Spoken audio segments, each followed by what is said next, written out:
Okay, Johnny again. We're now going to be looking at JSX, and I'm actually using a new piece of streaming software I'm just trying called Melon. Primarily because it allows you to stream in HD.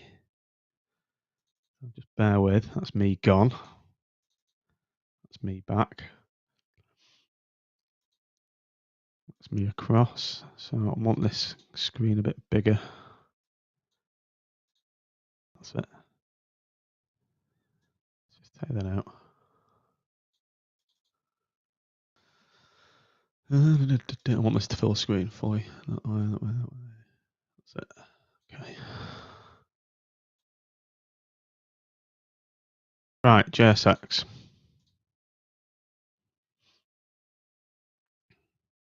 What is it? Let's find out, shall we?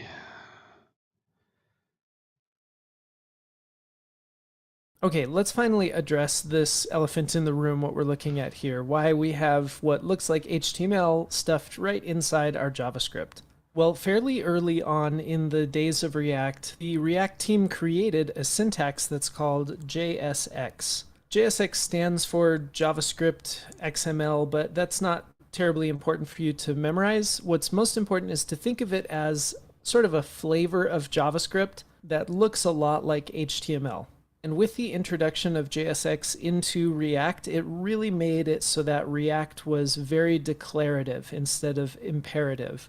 We can see up above what it took for us to create an H1, give it some text content, and give it a class name in regular vanilla JavaScript. But with JSX, the benefit is that we can just write what we're already used to writing with HTML. Now there's a couple of small differences. For example, instead of using class, I need to use class name. So I might say class name equals header, for example. And there's a few other of these, but for the most part, with JSX, we can just write the HTML that we're used to writing.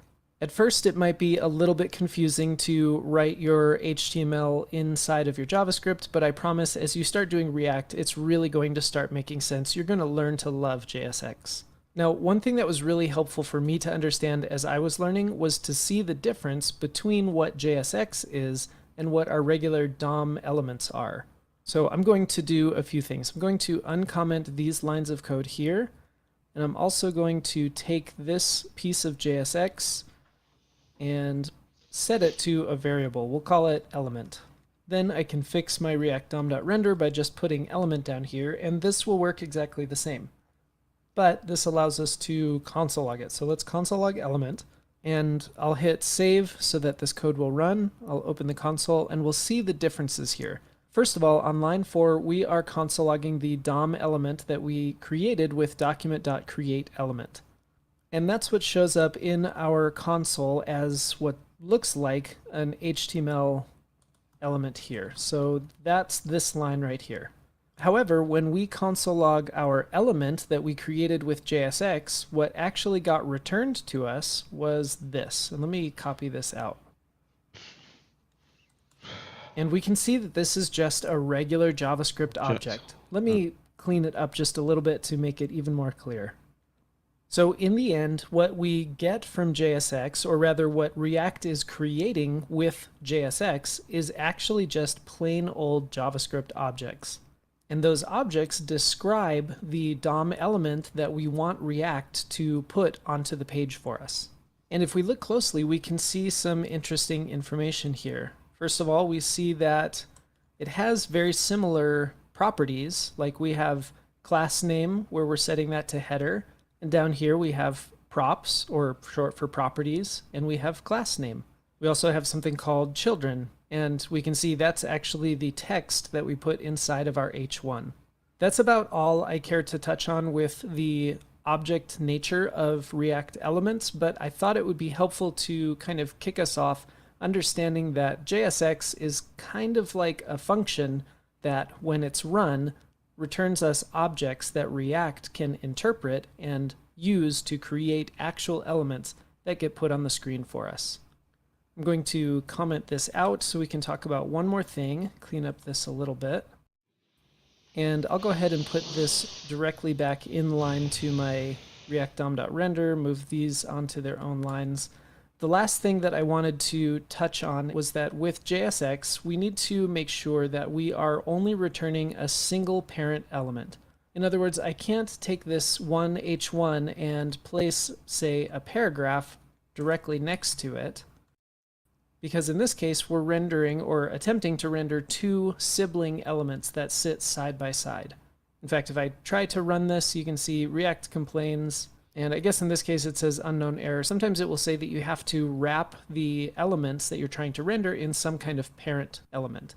Now, this doesn't mean that I can't put two elements on my page at any given time.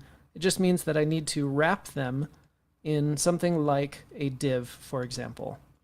So if I say a div that has an h1 and a paragraph inside, now I am rendering just one parent element, and it doesn't really matter how many children elements are included as long as I have one parent element that I'm rendering. So I can hit save. We'll see that this is working just fine. Now, remember how I was able to save my h1 as a variable? Well, I can actually save a whole collection of JSX, for example, this div with the h1 and the paragraph, as a variable. So let's say const page equals, and then I can paste in my elements here. Now, to me, this looks a little bit crazy. So normally what I like to do is move my elements, my JSX, onto their own lines as if this were HTML. But in that case, I need to go ahead and wrap everything in parentheses. Now, take a second and think, how is it that I can then fix what I have down here? Brackets. You can see we have a syntax error. How can I fix this so that when I refresh the page, this is still working? Pause here and see if you can figure out how to make this work again.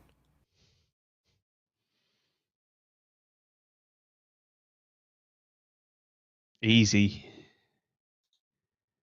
Just put page, just reference the variable he's just created. There you go. Piece of piss. Well, all of my JSX is being saved under the variable of page, so I should just be able to put page here and hit refresh, and sure enough, that's working just fine. Hopefully some of you were kind of curious to see what this looks like as a JavaScript object. If we console log page, we can see that essentially we got what we had last time, but this time it's a little more involved. Specifically, in the children property of our div, we see that there's other React elements in there. I'm not going to dive too deep into that. Feel free to copy and paste what you see in the console, maybe clean it up a little bit and analyze it. But the point is, I can save a whole bunch of JSX into a single variable and then use that variable kind of like any other variable. And the key is, that's because what I'm getting back when I write my JSX is just a JavaScript object. Okay, I'm going to clean this page up a little bit. And I'm going to comment out our page because I'm going to give you a challenge. Okay, I left our example of const page up here just for reference, but I did delete our code that we had at the bottom, which actually enabled us to put something on the screen. And that's because I want you to practice it again. So your challenge is to create a navigation bar using JSX. I've given you some instructions here on what the content should actually be. And as I mentioned at the very end, don't worry about styling yet. We're going to cover styling soon, but for now, what you're going to have is just going to look like plain HTML that's unstyled. So pause the screencast here and see if you can complete this challenge. Okay. Let's create the variable first for the content of HTML. So const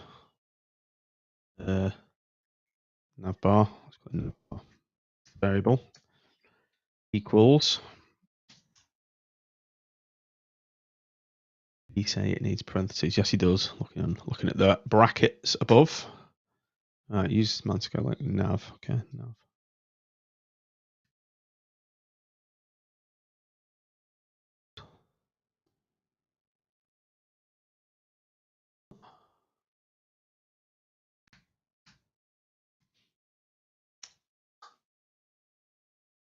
A H1 element within the brand name of your website.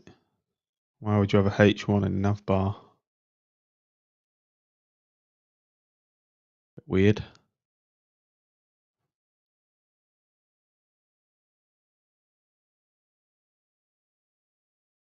Man says.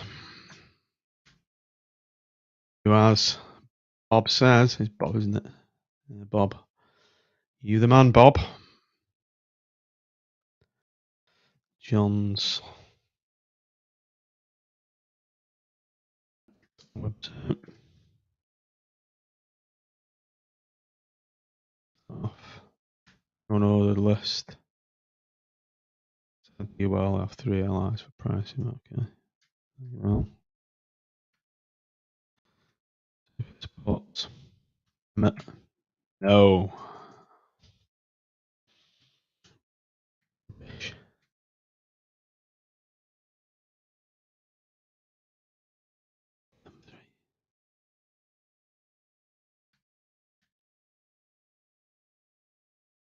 Closing UL.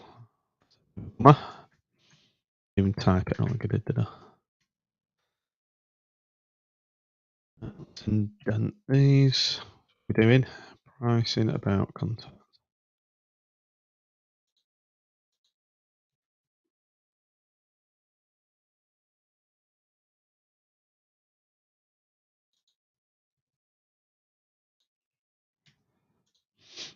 Right.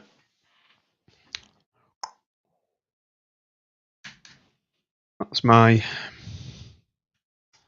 variable with HTML content in it. Let's just console log that. It as an object.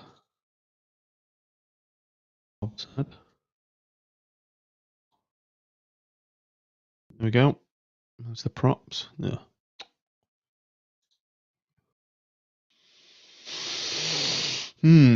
Children LI, children pricing, type LI. Yeah. So it's an object, big deal. It'll become clearer. Right, now when it render into the screen.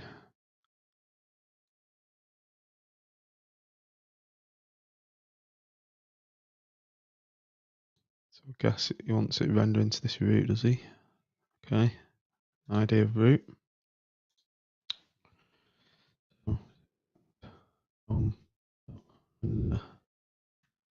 It's navbar.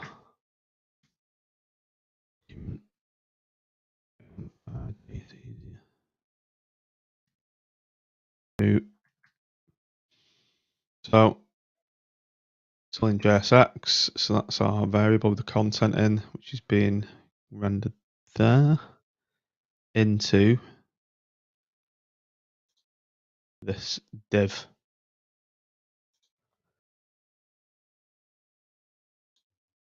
Boom. Praise the Lord, it worked. I'm surprised at that. Go me.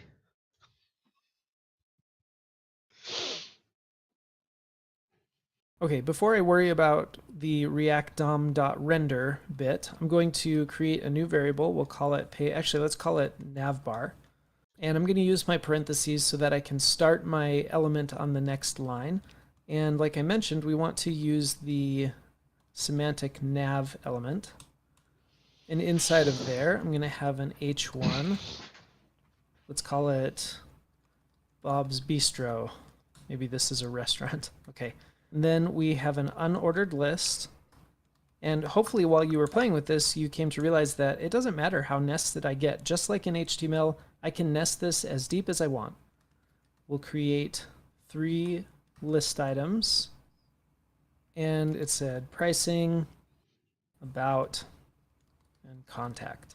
And I don't know, maybe if this is a restaurant, I'll say menu instead of pricing. Okay, I've got my JSX for my navbar set up. And then the last bit, which was just meant to be something repetitive that allows you to get some muscle memory for this, is to use reactdom.render. And the first parameter is what do I want to render, and that's my navbar JSX. And the second thing is where do I want to render it. I'm going to do that by selecting with getElementById my div with the ID of root that is over in my index.html right there. Okay, I should hit save, and sure enough, it's pretty ugly. Obviously, we want to style this. We're going to get to that soon. I hope that challenge went well for you. If you struggled, please don't keep pushing forward. Go back, rewatch this lesson, see if you can do this again from scratch, or maybe just try typing it 10 or 15 times if you need to. Also, if you get totally stuck, don't forget that this is a community. You can reach out on Discord, ask your question, and you are more than likely to get a really friendly, helpful response back. When you're feeling pretty good about this, let's keep moving forward. Well, Bob. Hang on a minute. Double click to toggle spotlight. How do I get me? There we go. Not over enamored. It's got my email address in there. Right. That was JSX, which, as you can see on the screen there, it's just that stuff. Yeah, pretty straightforward. You've got a variable there with your content in HTML. You don't have to go through all that DOM manipulation nonsense in JavaScript. So write some content, add it to the target div or element, which is that one. Pretty straightforward. Good stuff. That was JSX. Let's move on to Goodbye CDNs, which will be in the next vid. Catch you in a bit. How do I end this? End stream. There we go.